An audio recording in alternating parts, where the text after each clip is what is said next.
Happy Life Day, everybody, and welcome to the latest episode of Pod Stallions. As usual, I am your host, Brian, with my co-host, Jason, who's over there somewhere. Hello, everybody. There he is. Here I am. And today's episode, with the release of... What episode of Star Wars are we at?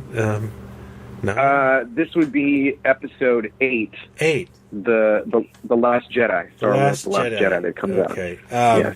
I say Jedi to annoy my children.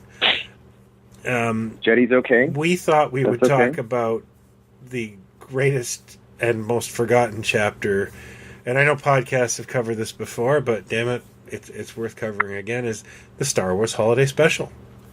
The one and done airing of the Star Wars Holiday Special. This is special to me because I didn't see Star Wars in the theater till 1979.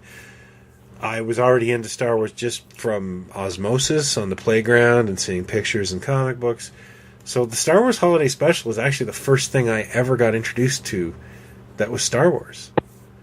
I forgot about yet that. I remained. That's right. Well, yeah. I think what we're going to do with this, and we're not going to change the world with it, but I got to tell you, I am so exhausted from reading everything trashing the holiday special all these years. Really? And no, but no, it is all that they say. It's weird. It is all that they say. Yeah. Okay. It is all that they say. However, and we all know what the best bits are and what that one bit in particular, which we'll get to, and all that stuff. However, I love it, not to watch every year, not to watch every 3 years, but I love that it exists because for several reasons. One, I feel very, very lucky that I was a kid that had seen this movie that was my life for a year when this thing hit. And I thought it was the coolest thing I'd ever seen at that point. You know, I was 8 or whatever it was. Yeah. So I feel lucky that happened. I think it's also a gorgeous time capsule because everything kind of started to change with The Empire Strikes Back, not just in the Star Wars world, but even though there had been sequels to things before in series of films and Planet of the Apes and everything, the mindset became very different. Everybody was looking for a trilogy. Everybody looking for a series of films. And, you know, the way it was grounded in, you know, a grittiness, but also for kids and the family. Everybody wanted that to happen after, you know, Empire. I mean, even with Star Wars. And along comes this thing that is such a mind-blowing batch of weirdness, but it is also in that pocket of stuff that you and I talk about and love, the 70s variety special. Yeah. When the world was, which we just accepted because the world was movies in the theater, you know, toys, comics, books, whatever. Maybe you got a novelization of something or the book on record, and then it was TV. And that's all the world was for that stuff. And canned laughter and bad sketches, Sonny and Cher, Donnie and Marie, the Brady Bunch. Yeah.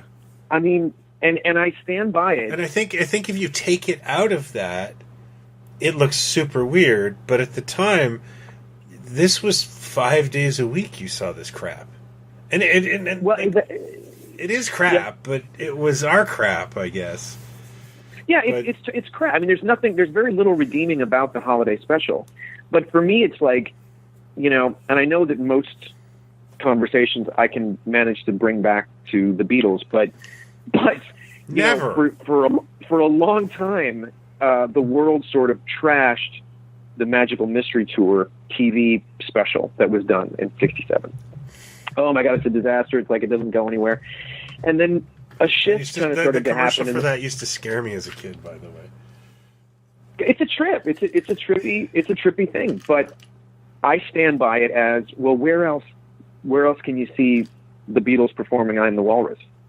You know, where there are literally music videos within this thing. The only footage we have of them performing these songs. And oh my God, look, the Bonzo Doo-Dog Band is in there in the special with the Beatles, which was a Monty Python connection, and like the baton sort of getting handed, and like this weird, you know, amalgam of things that were coming together. Like I defended on those points, on those merits. Well, I look at the holiday special and go, love it or hate it, that is the only other time you see those characters together. Now we've lost Carrie Fisher, and they're all getting older and everything else, but we've got the 3 movies, and we've got about 2 minutes of footage in this thing of the other actors playing those characters. You know, and there's nothing else. Maybe you have Hamill showed up on the Muppet Show or whatever, but you know, it could only have happened in 1978. It could only have been a TV special. You couldn't have gotten anybody to come back to do these things, you know, years later or whatever. And then, of course, you know, the animated sequence in the middle of it that everybody always points to, that blew my head off when it aired, because it is such a thing apart from the rest of the show, but also that synergy. I knew who Boba Fett was by the time that thing aired, because the figure that you mailed away for, think about that. That's like a year and a half before Empire even comes out, they had Fett ready to go. Yeah. That action figure on the back of it was like, you know, the back of the card to send mail away was like he's a threat to the Empire, or to the rebels, especially Han Solo. I knew who he was when I saw that. You barely knew who he was, but you wanted barely, and that's the best thing about him. And he's cooler in that animated sequence than he is in his other 2 appearances in the movies. He's got more to do, and he's a badass, and I love it. But let's go back. Okay, yeah. Was it CBS that did this? Wasn't it CBS? I think it was CBS, and I'm pretty sure it had that trippy special thing, you know, or like before Charlie Brown or anything like that. You'd see that. Yeah, it's like rotating. Yeah. Everybody of a certain age gets the chills. Like you're gonna get to see Charlie Brown or something even better. I associate it with Charlie Brown specials and commercials for Dolly Madison zingers and donuts. You know, I want to just point out something. I want to go right there. We never got Dolly Madison in Canada when I was a kid, anyways. And but a month ago or 2 months ago, I was in a cheap grocery store, and there was Dolly Madison something, and it was like, I got to have these. They were terrible. they were just the worst thing I'd ever eaten. It was like so much sugar that my insulin levels spiked. And all right. To be fair, we had different taste buds as kids. Number one, number two. Okay. The zingers. Yeah, and I don't eat sugar, so maybe that was the other thing. Zingers were a religious experience, and they had one zinger that is raspberry with coconut on it, and then cream filling. And if I was lucky enough to get one of those to be in my lunchbox at school, like every kid wanted to trade for that zinger. It was like eating a freaking birthday cake, you know, in one little thing. But Hostess, I'm a Vashon kid, man. Hostess now does zingers. They got the zinger design or whatever it is from Dolly Madison, and now the zingers have a whole new life through Hostess. So they're not the same. They're not nearly as good, but it's nice to know there's a bit of that comfort there that reminds me of those things. So it was a CBS thing, Joe and Louis. I had to know. You know, I think back because it only aired one time. It only aired once. Well, George, I think it aired one time because George Lucas was probably watching it. And this is the thing I just love about this is George Lucas refuses to make money off of it. No, absolutely not. Yeah. And you can buy a riff tracks of this thing. I mean, it is, I think, the second thing I bought when I started dating my wife. Because we started just talking about... And it's become, like, you know that great song by Creedence Clearwater Revival called Bootleg? See how good the water tastes when you can't have none at all? By making it forbidden fruit, I think he's actually made it more interesting. Well, because it's like if you're into a band, it's like the legendary forgotten bit of music that didn't get recorded or get released, whatever. It really is, and everything else has been reissued, ad infinitum, and we don't have anything. Let's go to Kiss. Kiss has released that. There's 2 or 3 different releases of Kiss, Phantom of the Park, and that is an embarrassing Kiss versus film. the Phantom of the Park, with was it Anthony Zerbe? Was he Anthony Zerbe, who was Matthias in the Omega Man. That's right. The Kiss should be embarrassed of that film. It's terrible. Yeah, it's awful. They've accepted it. They've allowed it on, I think, 2... Like, I know there are fans who want it on Blu-ray and that sort of thing. It isn't quite the thing that this is. Do you know what I mean? Like, because they've allowed it to be released a couple of times. Yes, exactly. And, Gene Simmons, I'm sure if he thought there was value in it, it would be out there because he's Gene Simmons. Well, I think it's also it also plays to the geek hive mind that we all have when, like if you send me a catalog snippet or something about something that you suddenly go, this exists now or whatever, or a clip from something on YouTube, whatever, and I go, I don't know that I've ever seen this thing. What the hell is this thing? I immediately want to look it up and find out more about that thing. Yeah. And here's Star Wars. It's called otaku. What's it called? Japanese call it otaku, meaning you need to know all the information on something. Well, if that's what it's called, I got it. I got me some otaku because I went off on this when the Blu-rays, the Star Wars the last ridiculous Blu-ray set came out with that horrible cover art and shit, and I was like, where are the television commercials? Where are the guest appearances on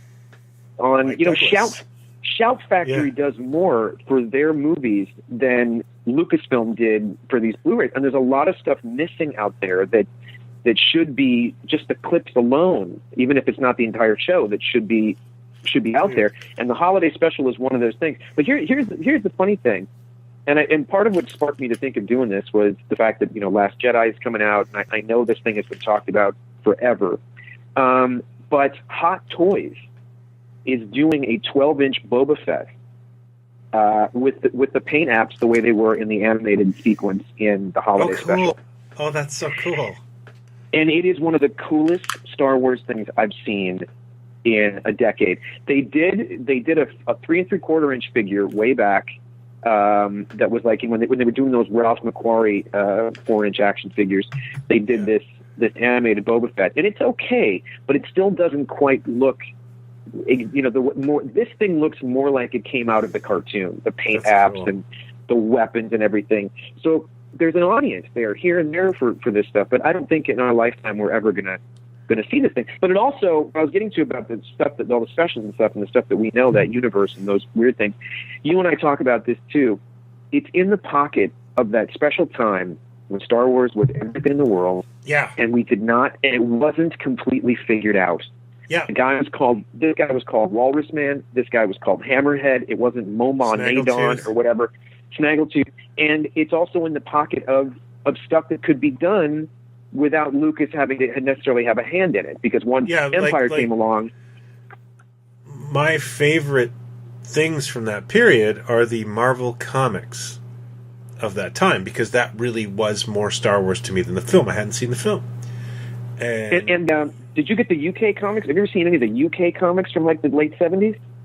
No, but I had the I haven't seen them, but I had of course the Marvel adaptations, and of course there was that beautiful newspaper strip too that was done by Russ Manning. Russ Manning, yes. I love that stuff. I love that. Gorgeous.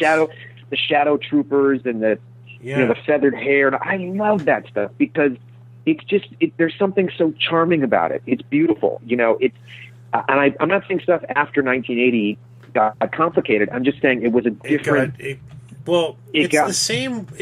the same way I feel about And this is why I wrote Rack Toys. Like 70s toy packaging is all over the place. Like, you know, you pick up an AHI Batmobile and you pick up an AHI Batman on a bike. The packages are just batshit. None of it has any of that linear look. Towards the end of the 70s, they started getting into style guides. And everything looks the same. Yes, and, exactly. And we never got out of that. And did you ever? Do you know about the? I think I sent you a link that a UK company that in the UK produced those school supplies for Star Wars back in '78. Yeah, I think so. They did pencil cases, they did rulers, they did tins that erasers went in and pencils and things like that, and they made a tin Death Star pencil sharpener. And up until the past decade was the only bit of merchandise of the Death Star that ever existed. This little tin pencil sharpener from England, and it's the Death Star, but it's got blue and red and green on it, and all these weird with the logo on the little base and everything. And it's the most charming little piece of merchandise. And they just reissued all those school supplies in the UK. You can order them through Amazon UK. And the pencil cases, Leia, Luke in the X-Wing outfit, like Han's got like brown boots. Like there's just something about them that's just not quite on model. Yeah. There's a charm to it. And I always think of the holiday special as having a charm and a clunk. Just to I mean, like the animated bit alone is just like so far out. It's so mental. Yeah. The things that go on in that thing, you're like, where did this? Well, like my two favorite things from the Star Wars comic at the time were the giant green bunny, Jax, I think his name was, who apparently Lucas Jackson something. Lucas wanted to kill. Yeah. And they had this villain, I think he was called the Hunter, and he was this half man, half cyborg character that Darth Vader ends up killing. That was a great comic. That was my favorite comic, issue number 16. And and they would do things. They would do things in those comics, and they would do things in the Russ Manning thing, where they would take a snippet of something that was said in the Star Wars movie. Yeah. And then they would expand on it, like a phrase or something, and they'd go, well, that, and what's his name? Who did not Alex Raymond, but oh God, I can't believe him. He did the Flash Gordon movie adaptation. He did the Star Wars comic or strips as well after Manning. He's brilliant. Yeah, beautiful artist. He's Alex Raymond is one of his heroes, and his stuff is. Oh my God! I just had this conversation with Alex because he's one of his idols. Yeah, the guy's. He did a comic, and there's. Yeah, it's killing me. It's freaking killing me. There's a story. There's a line in Empire. This comic came out in 81 or 82 as like Al a flashback Williamson. Kind of thing. Al Williamson. Yeah, thank you. I knew it was an A. Al Williamson. Yeah, the guy. Didn't he do the Empire adaptation too? And he did the Empire adaptation. He did some of the Jedi one because there were different art of the Jedi one. He did the Flash Gordon one, which is gorgeous, but doesn't quite look like Sam Jones. He modeled that Flash Gordon on his Flash Gordon. Everybody else looked like the actors, but there's a bit in Empire when Han comes to General blah blah, American general, and says, "Hey, I got to get out of here." And he says, "Oh, you got to. We hate to lose you." And he said, "Yeah, well, that bounty hunter we ran into on Ord Mantell kind of changed my mind." Yeah, and then there's an album I had as a kid, Rebel Mission to Ord Mantell. Yes. I actually it's on my desk.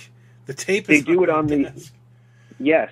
And Rockford J, our loyal listener, Rockford J, actually very sweetly made me a CD of all kinds of Power Record stuff, and that was on there. I don't think I'd ever heard it. I think I had it, but I know for sure in the Al Williamson comic that there's a story where you see what the encounter was with that bounty hunter on Ord. I love stuff like that, because now it's too.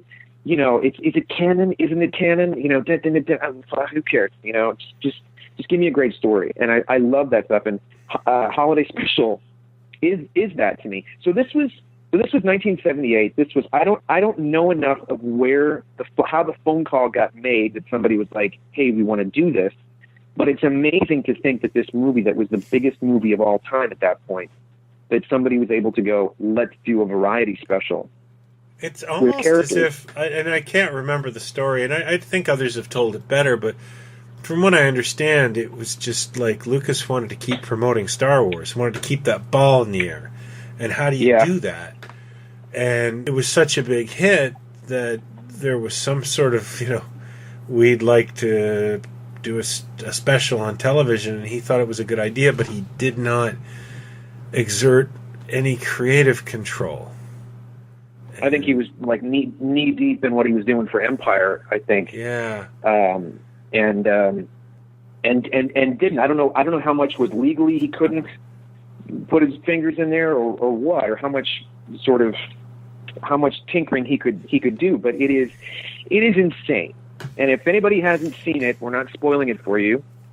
Han and Chewie are in the Millennium Falcon, and they're being pursued by some TIE fighters, as usual. And also one other thing, and I think I've talked about Star Wars Rebels before, the animated series, which I think is wonderful. I think it's just, I never got into the Clone Wars series, but I think Rebels is fantastic.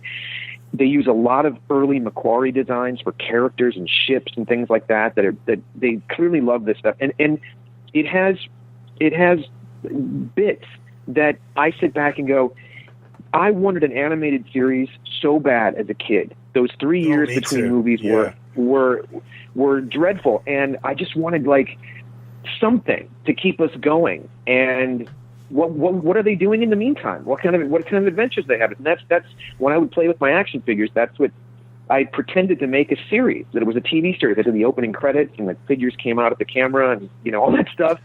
And suddenly here's this thing. They're on television, and Han and Chewie are off doing their thing. They're all kind of doing their own thing. And Han is trying to get Chewie back to his home planet, which I don't think is called Kashyyyk. It was in one of the early scripts, but I don't think they mentioned that word in the special. I don't think they do. But apparently Chewie's got a wife and a kid, and a stepfather or father or father-in-law, I don't know what. We never really established that relationship. We didn't really get to the crux of that, but that's what they're trying to get to. And it's isn't for this holiday, like Lumpy or something. Yeah, or the kid. No, the stepdad, the old man, the crazy, dirty old man is called Lumpy, and the kid is called Itchy or Scratchy, or is the kid called Lumpy? I forget. God, I don't care. So he's trying to get him back to his planet for a holiday called Life Day. And I think it's that sounds like something George Costanza would try to take off, by the way.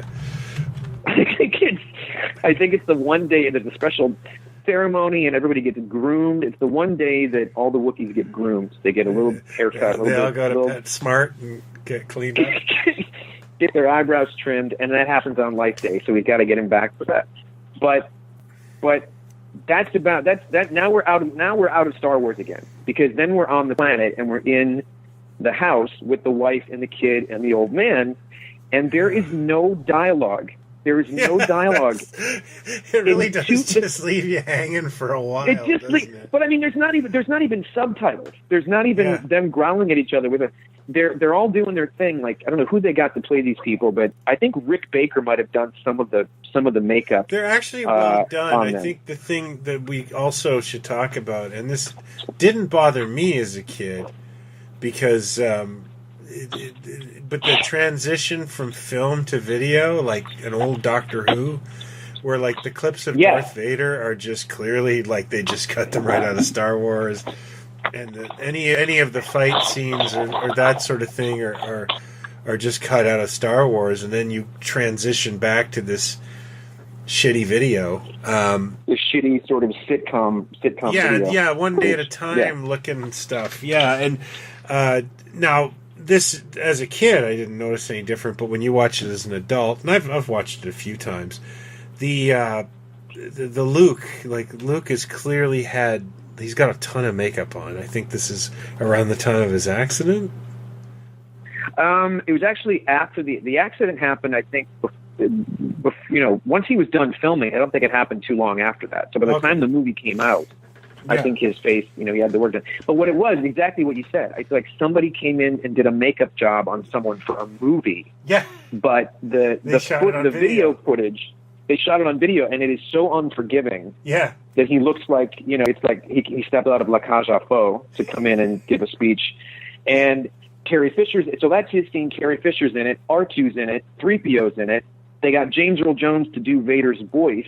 So again, we only got, we only have snippets now of Vader in things. He's in the Rebels show. They got him for Rebels. I'll take any bit of James Earl Jones I can get as that character. Well, he has new lines in this thing. So everybody kind of came back to do this. Harrison Ford, obviously, is which is big. Just stepping up for a second. How is James Earl Jones in Rebels? Because he's getting old. Is it still convincing Vader, or is it like, I don't know if you've seen these recent Adam West Batman films that they've done. Yes, I got the Shatner one. Yeah, Shatner was great in that. I thought. I thought it was great too, and I love them. But West is sounding his age. I'm very. Oh no, happy. absolutely. I'm very happy he did it, but come on, boy. It's just a little bit. He's just, everything is taking a lot longer to say. Yeah, and I love it, and I bless Warner Brothers for doing it, but. No. Let me. What the beauty of James, because when you watch Rogue One, because I just watched it again recently. Yeah, Dean, my son loves it, but you can definitely hear what you're talking about in the Vader scene. You can hear bits of it, but the beauty of it is the tweaking that they do to the voice, the effects work that they do to the voice, to the performance of the voice, kind of masks a bit of that, and that's in Rebels. But the fact that suddenly Darth Vader is animated on an animated show is mind-blowing to me. And, other characters, because it takes place before Star Wars, before Episode 4. And so, look, there's Leia, there's Lando, 3PO, R2. They pop up in different episodes. And it's all kind of leading to A New Hope. So it's really cool. To me, it's like the closest we're going to get. I still think they could do an animated series from, between Star Wars and Empire. They could still do it. Those are the characters everybody wants to see. I don't know why they have to keep making new characters, and I could do the Han Solo voice and get whoever else you want to do the rest. So there's my offer. But so this thing, and then we spend the next 90 minutes, I think, of this television special in Chewie's home, or on that planet, and we're kind of seeing whatever's going on through this family, and they're flipping around television, and then I think they get to a cooking show, and suddenly Harvey Korman shows up as Julia Child type chef. Art Carney shows up. He's like he's a four-armed guy, right? He's a four-armed guy, and then Art Carney shows up, and he's a friend of the family and stuff, and he looks like an old rebel. When you think of Star Wars, you think of Art Carney and. Well, it's like that, but think about it. All that was missing from this thing was like Vincent Price and Paul Lynde. Like the only ones that didn't show up. They looked through the Rolodex of like who's available, who's got big. But that was B. Arthur is the woman that manages the. Harvey Korman. Harvey Korman was this big television star because of Carol Burnett.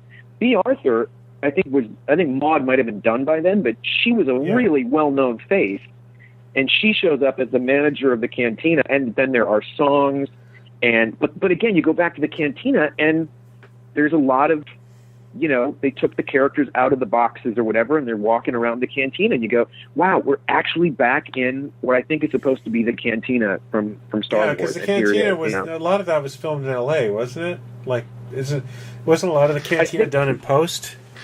Well, I think they did it twice. I think they did what they did in Tunisia, wherever the hell they were, or Elstree or whatever it was, and then he didn't like it wasn't creaturey enough, and so then he had Rick Baker do all these faces and stuff and add that in.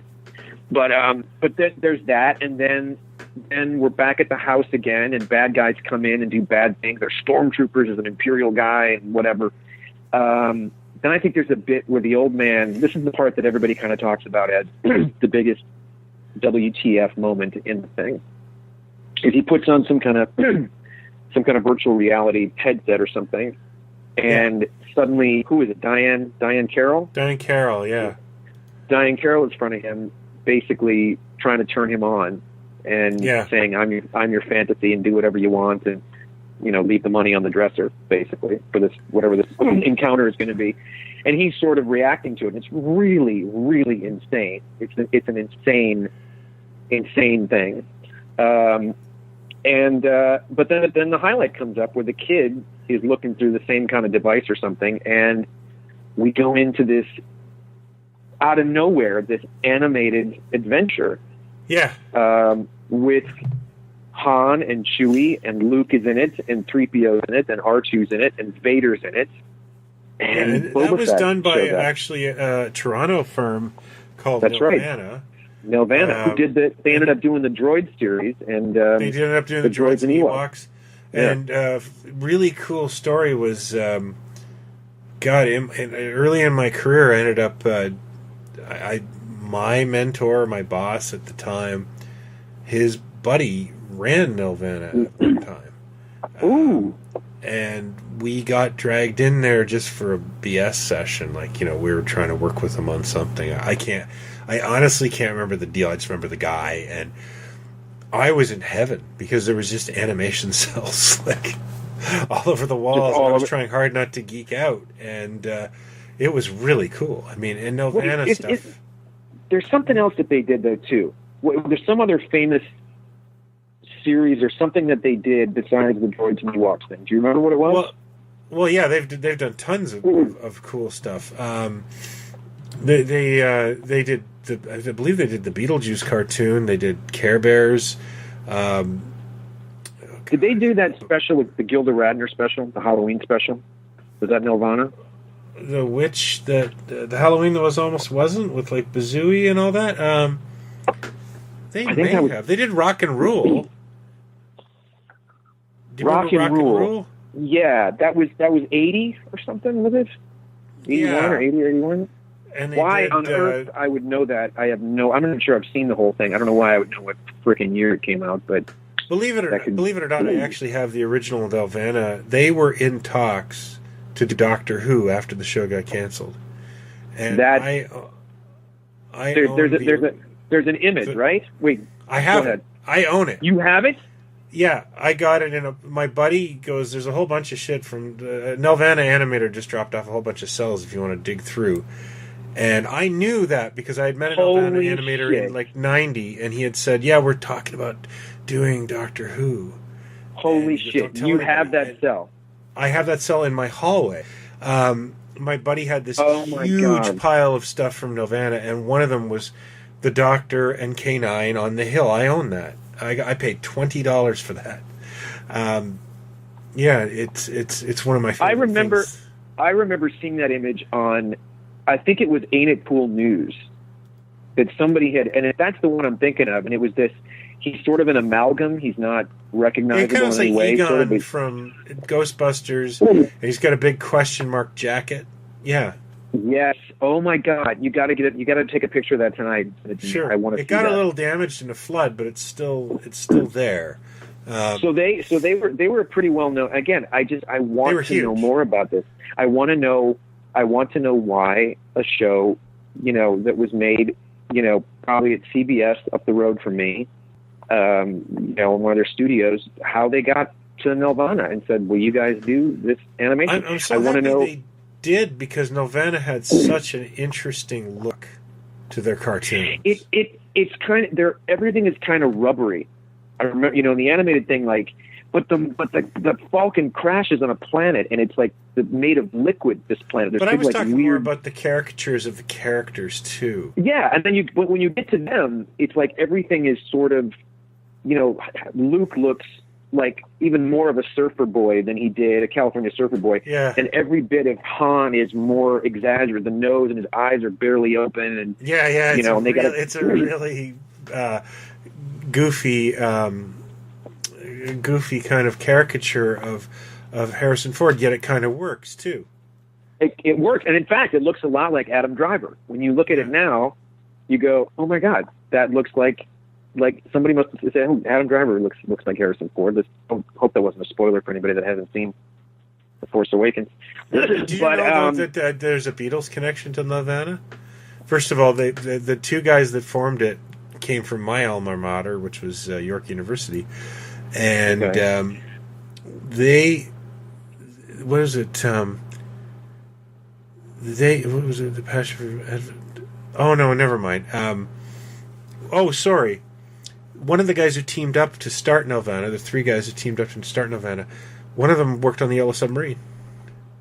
Oh, no kidding. Yeah.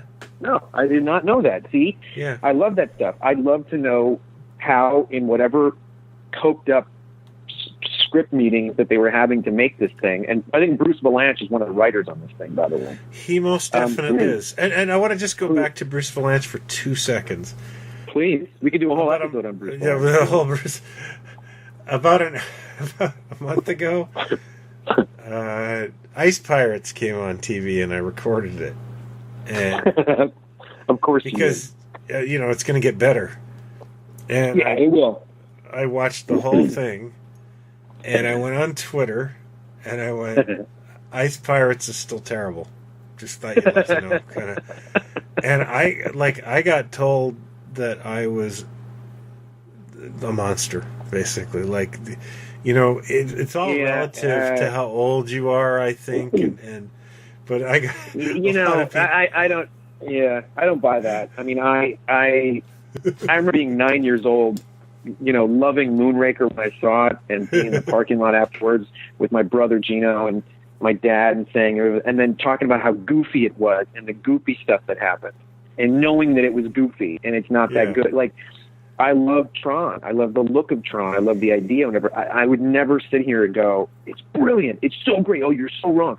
That is a thing. We talked about this. The guy, suddenly Hook is a really beloved film. I don't understand that really. I mean, but like you say, to each their own or whatever. But I saw Ice Pirates in the theater. I think with my dad. No. I saw it in the theater, and we were just so hungry for anything that looked like space stuff. I didn't realize it was a comedy. And man, when the space herpy thing came up on screen, I was like embarrassed. You know how you're embarrassed around your parents? You're like, ooh, I don't want nudity around my parents. Dude, or whatever. Dude, I went to see all the right moves with my mom. Oh my God! Yeah, and it was just like, I think I saw Johnny Dangerously with my mom. Oh, and I both of you. I know it was PG-13, but there's a lot of racy stuff in there. I just thought PG, I'm going to be fine. What could possibly, and I just shrunk in my seat. It was just so embarrassing. It seemed like in the 80s, no matter what the movie was, if I went with my mom, there was going to be boobs all over the place. Something was going to happen. There were going to be boobs. It didn't matter. There was going to be toplessness. Something. It's true. But that's true of almost like you're batting 1,000 in the 80s. I remember my aunt, my cousin, also named Brian. He was about 6 or 7 years younger than me, and he loved Mr. T. And they for his 6th birthday or something, they put DC Cab on. And I'm just like, oh, there's tons of nudity in that. That's going to be hilarious. This is a bad idea.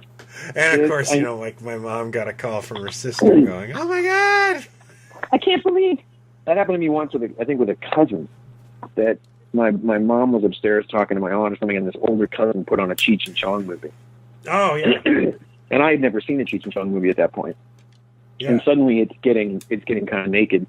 Just as my mother comes back down the stairs and goes, What is this? Why are you watching this?" I'm like, "I'm not watching it. He's watching it. I just was thinking True about confession, my dad was a total square. And, we used to go to arcades and they'd get weird because they were sure he was a cop. He just looked like a cop. Acted like one.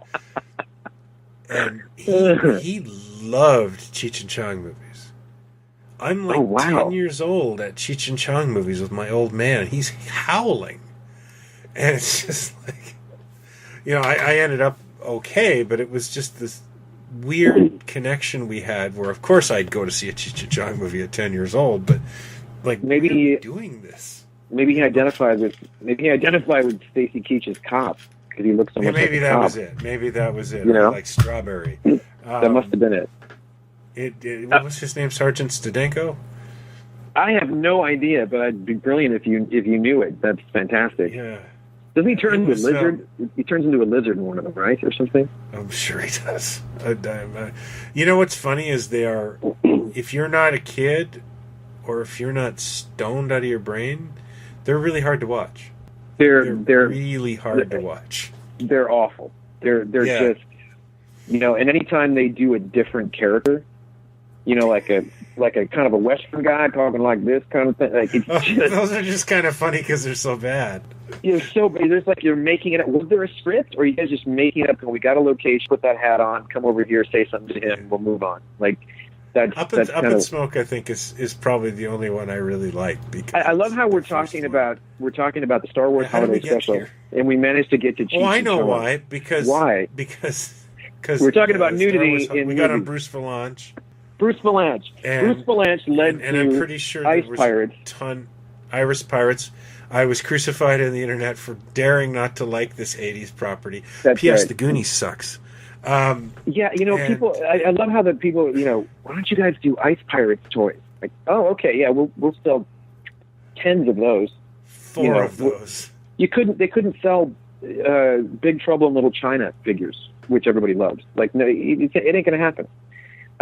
But anyway, so you got this amazing animated sequence, this short that's about 10 minutes, 10 minutes or so. And I think that's what everybody who was 8 years old at the time, that was their takeaway. That was frigging amazing. And it's the one thing that anybody who talks about Holiday Special, they'll always say, but the animated thing, is it truly is like in a different, like you see it and you go, I want 2 hours of this. This could have been a 2-hour animated special, which probably would have done better.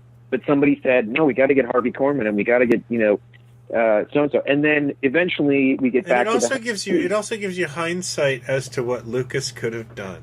Yeah. If Lucas wanted Star Wars to remain, he should have gone to Nelvana and said, make a weekly TV series about Boba Fett. Oh, yes, and all the actors have to do is show up in a studio, record some dialogue. One episode. That's it, and you're done. And do something. And then so that's why I was always angry about, like, when they finally did an animated series, and it was I liked those shorts. Remember the Clone Wars shorts? Yeah, that were the Samurai. Was it Gennady? The Samurai Jacket. Those were amazing. So amazing and so refreshing. Like, holy shit! Look what they could do if they could just wow. And then they go, okay, we're going to do an entire series about the Clone Wars. The thing that already at that everyone's point going to look like Davy and Goliath, though. And also that there'd already been 2 movies that everybody went, ugh, God, this is we're not getting anywhere with these stories. They're just so bad. Yeah, let's do it. Let's do a full-on animated series in that world. And I know people have said to me, you got to try it again, like the last couple seasons, really. Well, I've tried, and it just, I don't care. I don't want something about Jedi this, Jedi that. Well, the Council and the Jedi and the politics. Plus, even though we know what's going to happen in Rebels, we know that when this is done, we're going to get into A New Hope. You have all these characters that we've never sort of had. We didn't know who they are. They're brand new, whatever. And they're having adventures. One of them uses a rifle. One of them uses a blaster. One of them uses a lightsaber. They do things. They're like a ragtag bunch of rebels, essentially. That we know the outcome of. Well, Clone Wars was like, okay, I don't need to see Anakin and Palpatine on screen every week. It doesn't engage me because I go, well, he's going to go bad and he's going to, you have it in the movie. I think that's the thing. And actually, I've never seen a Hobbit film. I don't watch prequels anymore. I don't care. And you never seen a Hobbit film, huh? No, like I saw the Rankin Bass special as a kid, but did you like Rogue One? Nope. Oh, you didn't like Rogue One? Oh no, I did not. But you like Force Awakens, right? Force Awakens, I did not hate, but that's okay because I'm jaded. I'm so bored. I don't know what happened to me, but like my Star Wars, and I ate. I breathed, drank Star Wars. I pooped Star Wars. I loved it from like 78 to about 83 when Jedi came out, and it felt like it was over. I felt like it was released. 97, he starts bringing it back, and there's momentum, and there's, we're all in our 20s, and I really enjoyed those first two, like Star Wars and Empire. The special edition. Special, thank you. And then the action figures started coming out again. Those huge Power of the Force muscular figurines, and I started buying those. And I'd say it was about 1998, and I'm sitting in my apartment, and I've got a whole wall of those dolls. And I just kind of went, it's never going to end. They're just going to keep pooping these out, and I'm going to keep buying them. And I took them all off the wall, and I sold them at a toy show. And I'm glad. I think I was the only guy in the world who made his money back on those things.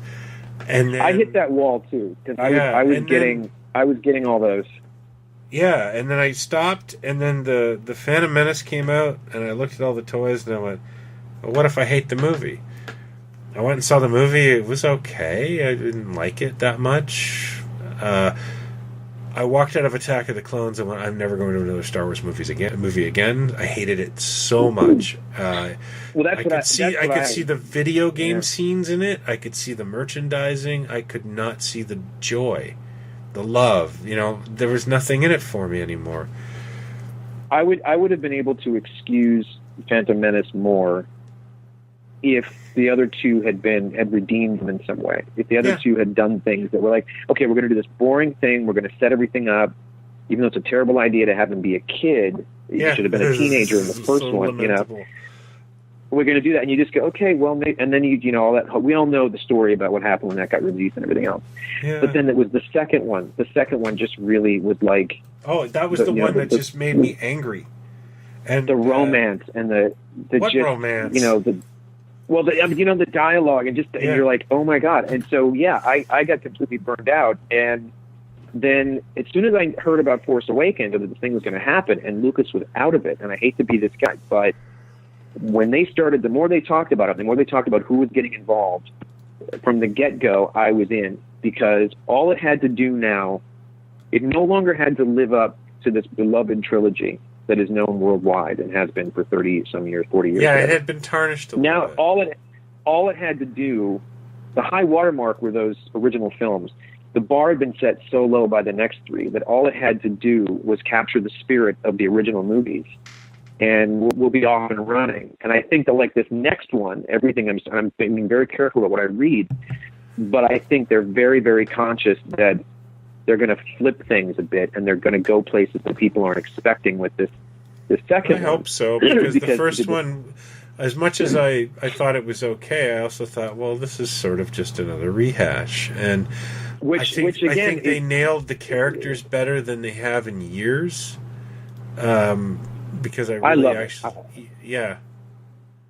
love it because, and for that very reason, because the taste in our mouth, it's kind of subversive, really. Like, everybody involved was clearly conscious of staying as far away from what went on in those prequels, or the vibe that you got in those prequels, as humanly possible. And if that meant we got a retread of the first movie, but to launch it again with the way they integrate the older characters, I was fine with it, and it was everything that I kind of wanted it to be. And I think these next two are going to be, I think the second one especially is going to go to some very dark sort of places, though, because I think they want to do that the way Empire turned everything upside down. But the Rebels thing is close to sort of the animated thing that we might have wanted as kids. And when you see this Nelvana thing, I mean, I always said for years, like, God, do a line of action figures of just how they appear in this Nelvana thing. Yeah, people love it so much. Yeah, I would be all over that. Like, I'd buy the big creature. Boba Fett's like riding a creature when he shows up with his big weapon and everything, and it's just marvelous. And then I think we go back to the planet and in the holiday special, and there's some more non-dialogue, and then eventually Han and Chewie show up. Han sort of saves the day, and then we have this ceremony at the end where Carrie Fisher sings the Life Day song to the theme of Star Wars, the Star Wars theme. Oh yeah. And then this bizarre ceremony with all these Wookiees in robes carrying candles and doing a seance or whatever the hell they're doing in it. and then it's done. And I remember I must have seen a commercial for it because I was aware that it was going to be on, or I saw an ad in the paper or something. Yeah. And I was just transfixed, watching it. And it's obviously it's out there. There's 8 million bootlegs of it from I think they're all the same bootleg though. No, because they all don't they all have the Star Wars commercials within them? Because there were commercials for Star Wars toys. Well, what I'm trying to say is it's like one guy taped this, and it's gone all over the world. Yeah, no, it's kind of amazing.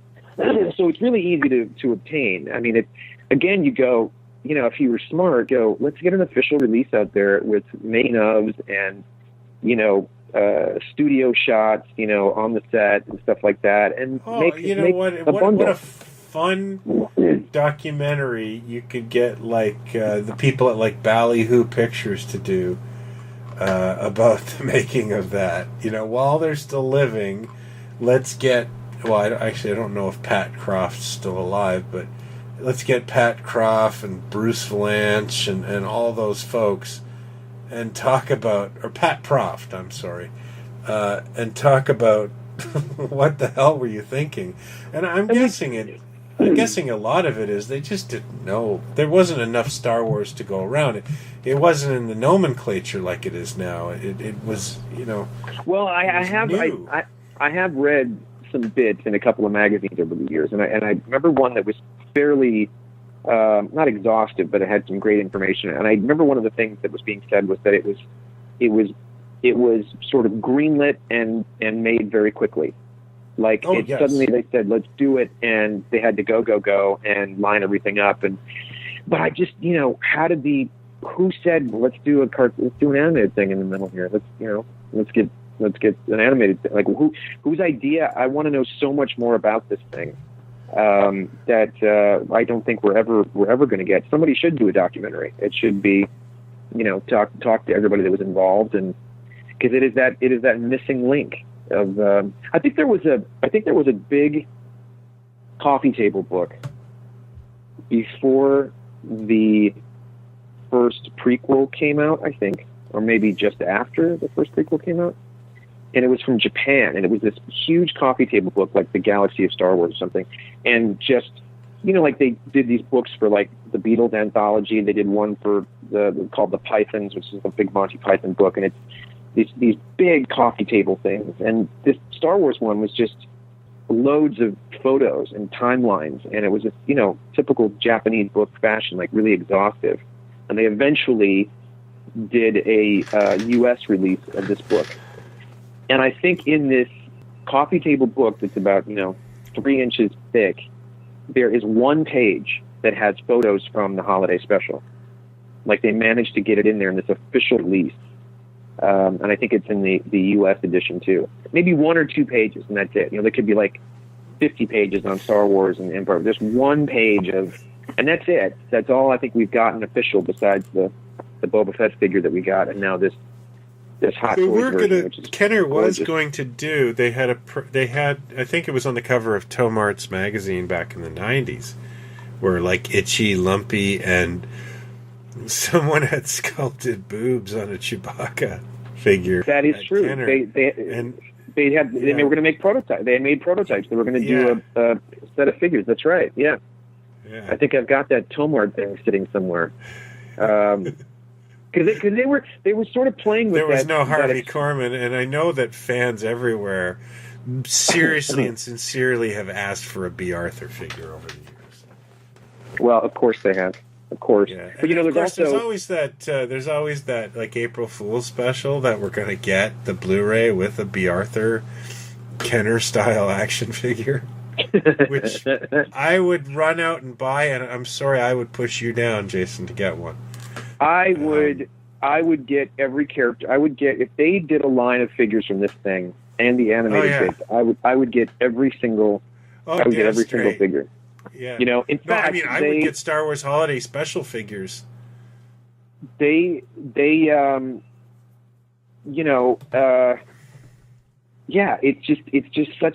just I don't know why I do have the affection that I do, but I think it has to do with that we know so little about it, and it is I mean, think about it. They had the music. They have clips in it that are cutting room floor clips. Not much, but 2 seconds here, 3 seconds there. When they go to where the cantina is, there are outtakes of people running through the streets, or like these weird creature legs walking past the camera. That was not in the film. That were left out of the film. It's got everybody's voice. Everyone has come back for this thing, and then you've got this bit of animation in the middle of it that is beautiful. It's a cool oddity. I think it gets trashed too much. I think people need to start looking at it as I think everything becomes this sort of, everything either becomes completely overblown as great or the terribleness. And like, you're right, it is terrible. But it's also kind of a fun little relic of its time. It's weird, and I love that George Lucas hates the crap out of it. I think that's hilarious. I do too. Yeah. I do too. I love that he hates this thing that the original performers are in, and is this time capsule of what was going on in the 70s. He wants nothing to do with it, but he gave us 6 hours of, I couldn't talk long enough about those prequels and what how the great time they was are. wasted on these things. Oh my God. Just go away. Thank you very much. It's my argument. It's the same argument I used for James Cameron about why this guy is considered, he's skilled and he's talented. Don't get me wrong. But if you start breaking down everything he's done, there's not a lot of originality in what he's done. Very, very little. Excuse and Lucas, me. Unobtainium? our buddy Harlan Ellison, he stole Harlan Ellison's idea for Terminator, then did it again with the sequel. Aliens is a sequel to a film and creature that already exists. Brilliant as it is, great as Terminator is. They're not, entirely original ideas. He's a very competent filmmaker. But I really, really hated Avatar. And don't get me started. I've never seen Titanic. Yeah, I'm not sure I saw the whole thing either, but I know what happens at the end. So I can't really speak to it. It just didn't look like the movie. Lucas, you go, this guy was really bright, and he had this idea, and he surrounded himself with the that skill. It's the skill that he had was to get the rights after Star Wars and say, I want to do the sequels, and they said, oh yeah, fine, go ahead, as if that's going to happen. Was genius. But also surround himself with the geniuses that he did, I think is how we got the universe that we did. The Ralph McQuarries and the Joe Johnsons and the Phil Tippett's and the Ben Burt's and all these people that brought life to it. I mean, the famous story, he wanted 3PO to be like a Brooklyn used car salesman. Anthony Daniels walks in, and then the whole thing changes. So when he's left to his own devices, you go, here, you do it, it's all you. We got those prequels. That's what we got. So I don't think, we got to start reevaluating where the talent is and how these things were crafted. You know what I mean? Well, that's like anything. Like you look at Jerry Anderson, he gets credited for everything. There was a team of people behind him. Derek Meddings, exactly. I think Barry Gray. If you do it with Stan Lee and you go, well, there's a lot of. You're right. You're absolutely right. Yeah. Then you got to do it with Lucas too. You got to go. Wait a second. Ralph McQuarrie was the guy that said in the script that said, Vader leaves one ship and goes into another, and McQuarrie was like, oh, he's got to be wearing a helmet. I'm gonna make him a helmet. Yeah. Like that. It's really, the more you break it down, the more you see just how little came directly from he just, it was a beautiful thing. It was beautiful timing and everything else. Yeah. Anyway, I think that's a great way to look at it. What you just said is that you look at the animated bit and you go, this is a snippet of what could have been in the 70s. If you wanted to keep that going. Yeah, you wouldn't even have had to kept the main cast. It could have just been set in that universe. And I think, first of all, he did just fine in hindsight. But totally. Yeah. But you're right. I mean, it is a Boba Fett thing would have been one of the Bounty Hunters series for the longest time. Everyone's talked about it. And that live action thing was going to be about bounty hunters and stuff, but never happened. A Boba Fett thing. He has more dialogue in that animated thing than he does in the films. He has more screen time in that. and everybody was so excited about this character. He's the coolest. He's so cool. And what is he? And, you know, so it's. I'm assuming that everybody listening to this right now has seen the Star Wars Holiday Special. I would imagine. So I hope that we haven't ruined it for anybody by going into great detail about it. But I think part of it is that appeal for us that we love these things that are, you know, you're part of your love for the rack toys and everything is that they're not always on model. They're not. Oh no, they're horribly bizarre, and you know, there's something really charming. Legends of the Superheroes is the same level for me. It is live action superheroes, which you never friggin' saw. And they're you know, okay, Charlie Callis is Sinestro, and you know, they're goofy as crap, but still, my God, there's something just so sweet about it. And that's another thing that I still need to know more about that thing. Like, I remember watching it as a kid, and then to this day, just going, I can't even begin to understand. Dude, how I must have paid $100 for a copy of that when I was a teenager. A VHS copy? Oh, a terrible, warbly VHS copy that I'm happy to say, like, my 3-year-old son loved Legends of the Superheroes. You know, his level. And again, if somebody didn't like the 70s were, you go, well, okay, superheroes were big on Saturday morning. That kind of makes sense. Mm-hmm. And they were kid stuff to our parents. And the Dean Martin roasts were a big deal when those were on. Those were huge. And they themselves weren't that great. You know? No, they're not. They're a lot of them are just, first of all, they're completely racist and sexist in so many ways. You can't even count. Even Ice Pirates they're not that racist great. Moments now. I couldn't get over that. Yes, it does. We've come a long way. But the thing is, like, I understand the roast thing. I understand the superhero thing. I don't understand how the two things came together to make somebody saying, we got to put those two things together and we got to sell the show. We got to do this. That I will never understand, and I love stuff like that. Yeah, just weird. Well, we also only had 3 channels at the time, right? So that's right. You made some weird stuff. I guess you took your shots, they say. But also now that you mention it, because I was going to say that I was going to mention that Starlog. Actually, there is an issue of Starlog with B. Arthur and the creatures on the cover. I forgot about that. You're right. From the Cantina, and inside is about a 5-page article about the special with some pictures of Harvey Korman and stuff like that. And I thought I might have it put away somewhere. I don't know, but I think I might have that somewhere. But that is about the most information that ever got published at the time. Yeah, I remember that the Arthur cover was an issue I wonder what issue of Starlog. I want to say 14, but I could be wrong. Oh my God! What if you were right? How oh God! If I'm no, I don't think I'm right. You need because I might have it. I'm going to check in my stuff. I might have it, and I'll text you. But it could be right. It is an early issue. An early issue. It is issue 19. Early issue, but phew, not crazy. Wow, but that was close. You're pretty close.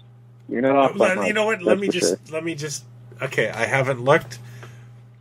I'm gonna say that issue 14 has a rocket ship from a George Powell movie on the cover. Let me just see if I'm crazy.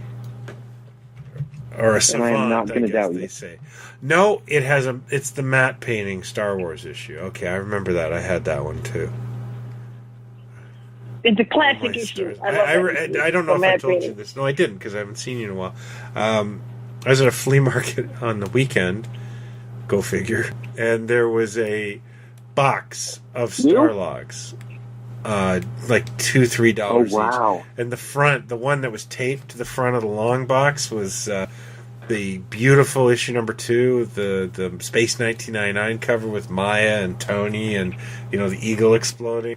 Oh. It was just like, I know everything in these because they've already happened. but I really want to buy this entire box and take it home and just like roll around in it, you know.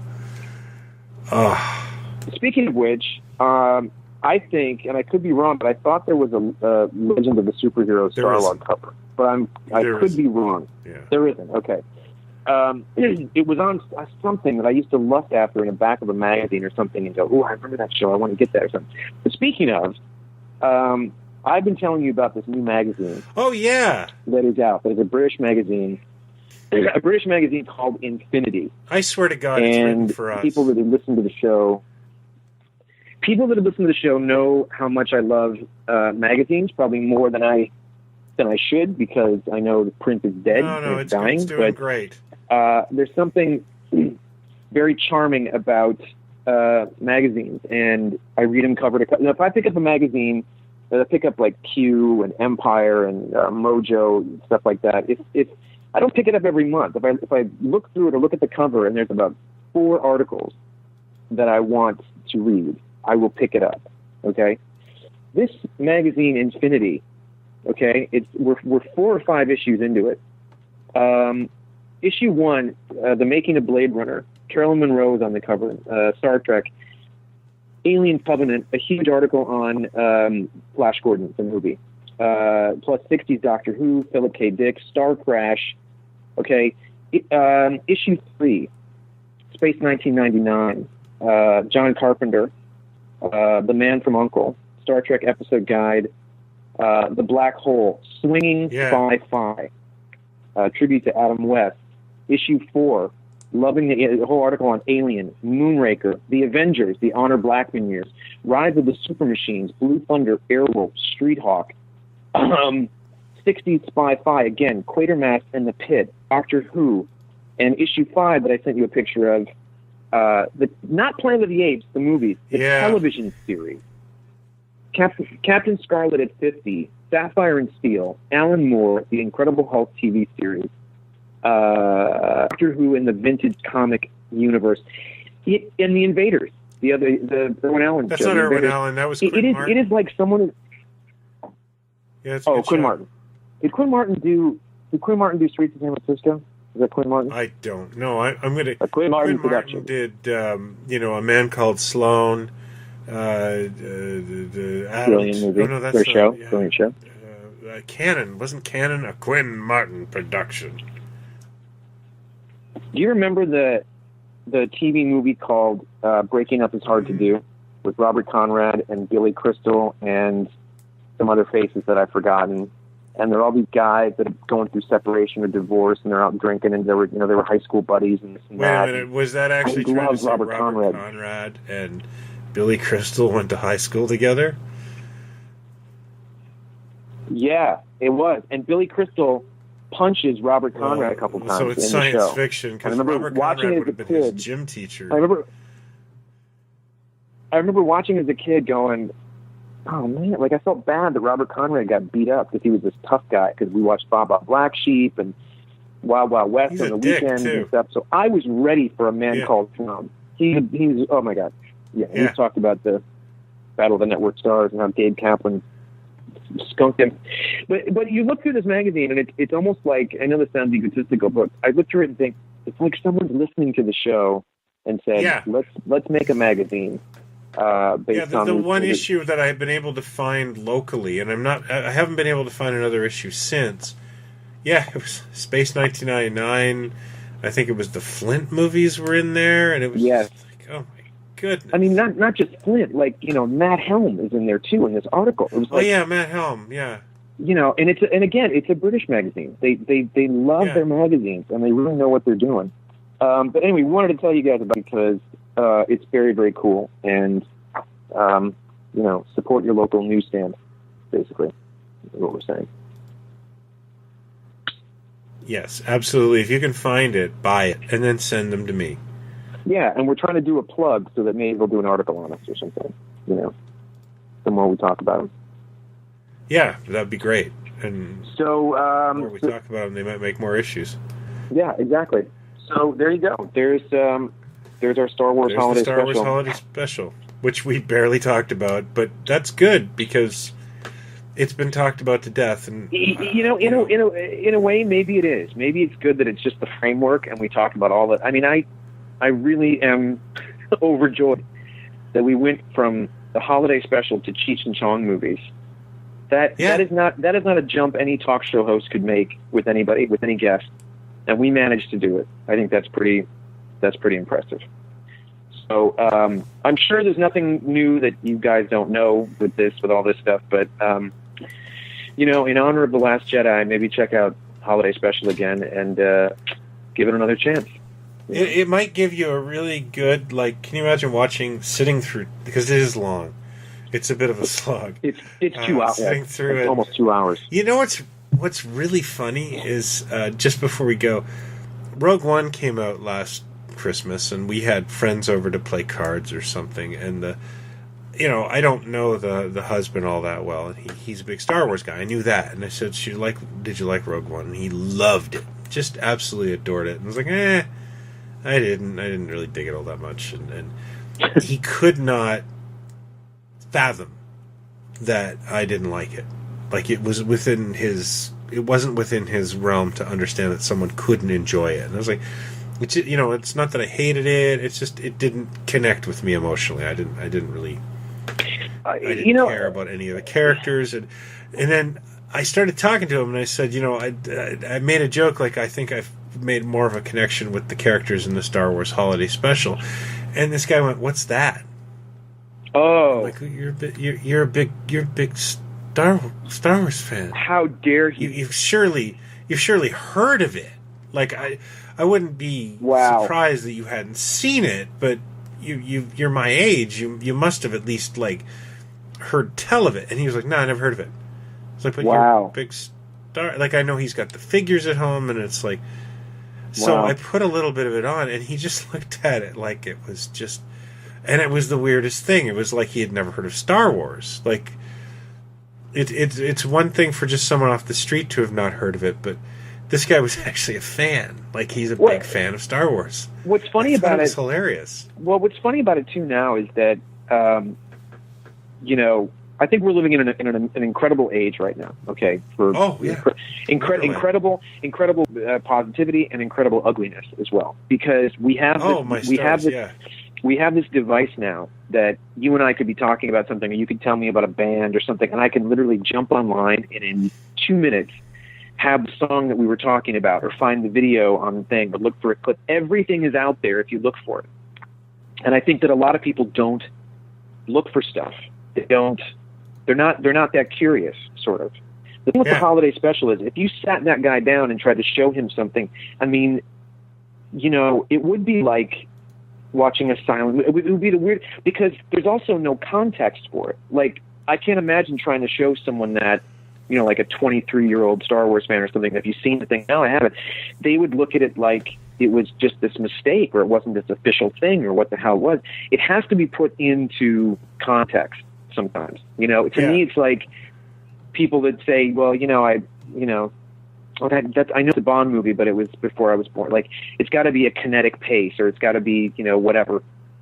And you can't talk about this special without the context for it, that this was a thing that went on in the 70s. There were variety specials like this, and this was the best. We could have gotten something better, but this was kind of the best we got most of the time, with these terrible, they gave Telly Savalas a television special, and Linda Carter got a television special, and, everybody got an hour to sing and dance. And I've watched all of them, by the way, because Linda Carter is a pretty good singer. That's actually, she's pretty good, but the Telly one is mental.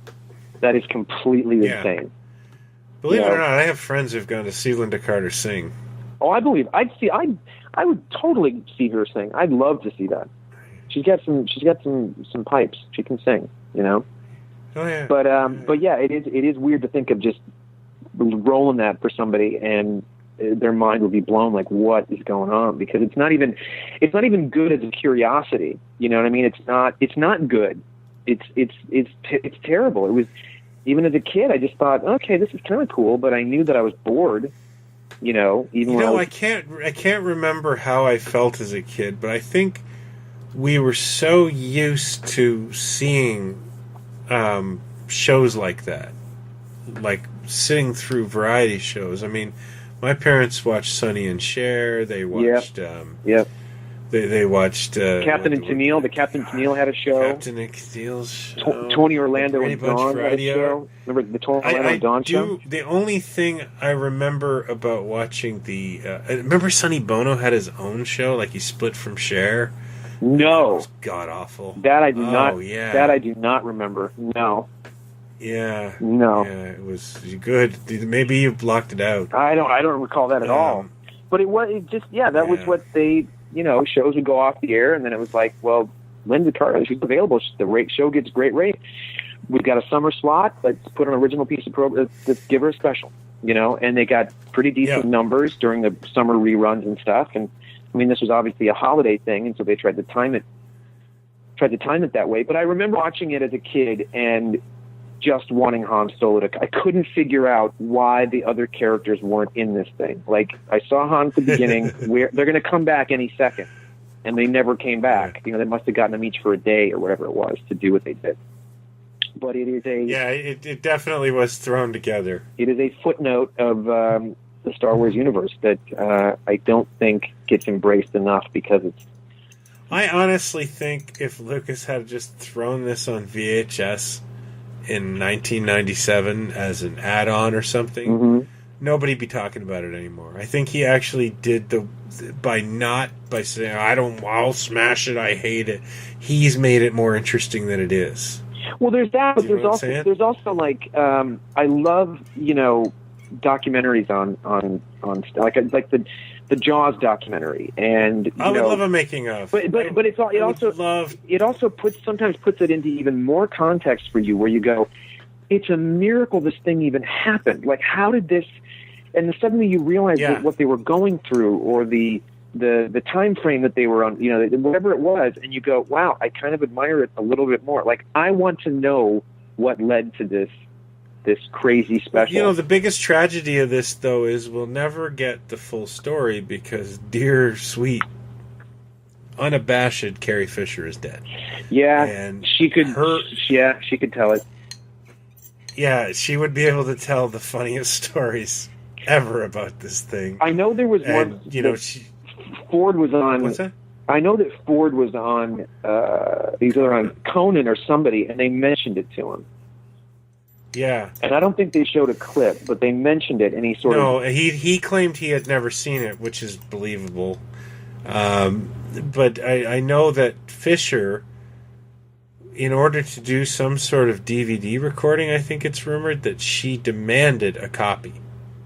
And, you know who she was. She was very self-deprecating. She liked to take a poke at herself. Absolutely. And, I love her. I loved her, but that doesn't surprise me at all if she embraced that thing. God, can you imagine that universe that there was an official release and Carrie did like audio commentary for that? And can you imagine her? What might have been? There's nothing going on for like an hour. Yeah, she'd just be talking. You could have just had her just making shit up, and it just would have been hilarious. And yeah, very sad. Very sad. So think about that. Might have been, eh? Think about that, people. The next time you badmouth the holiday special, because what we could have had, you could have embraced some mediocrity. And look at the conversation and entertainment it's brought. Yes. I just think it's one of those things that I think as soon as somebody I see it mentioned in a magazine or somebody mentioned, they go, oh my God, that Hollywood worst thing ever made in the history of television. It's like, no, it's not. No, it's not. That's called Young Sheldon.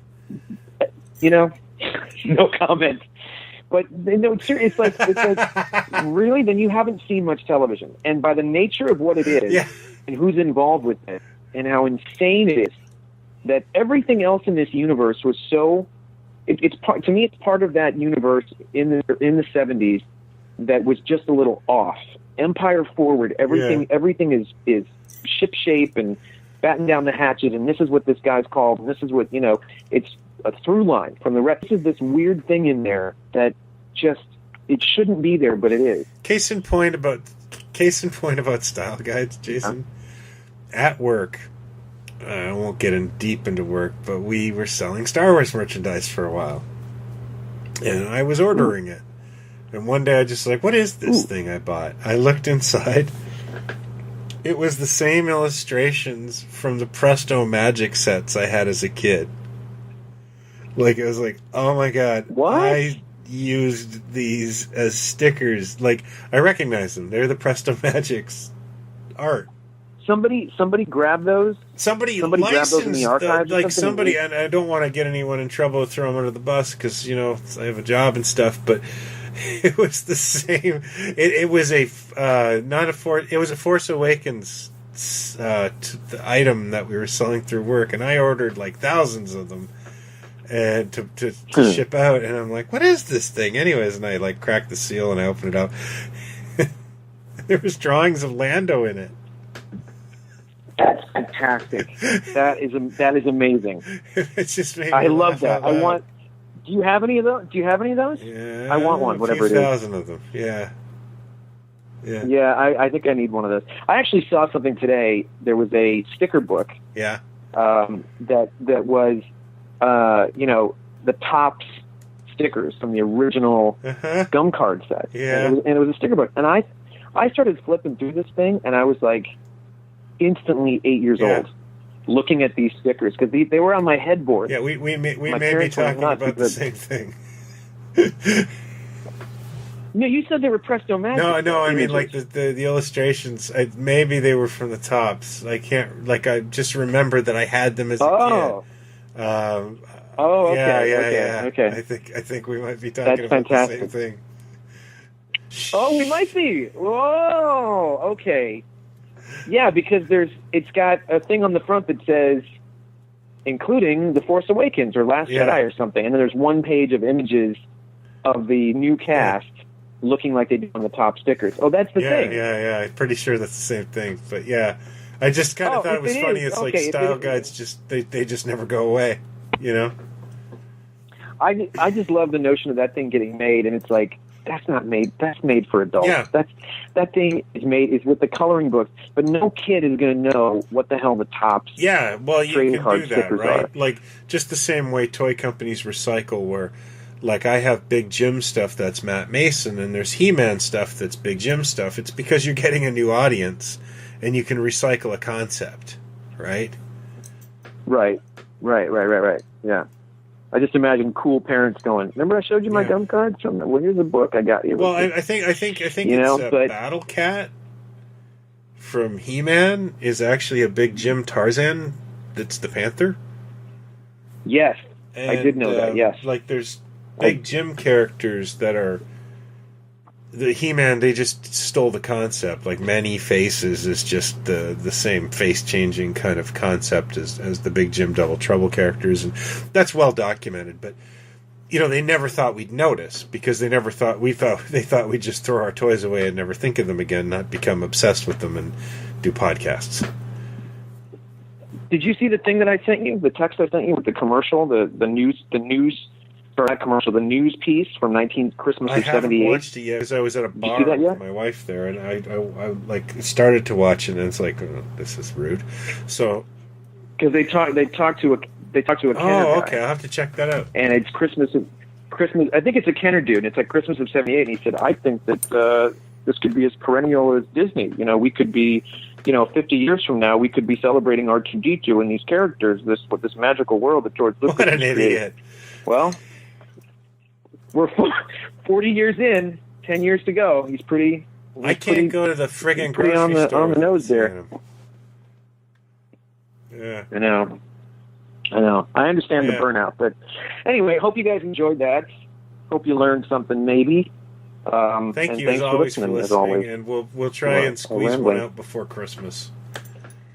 We can try and do that, right? Woo-hoo. Great. Oh, absolutely. Yeah. All right. Sure. Have a good one, everybody. Bye. Thanks, everybody. Okay. That was awesome, man. You still there? Oh. Yeah.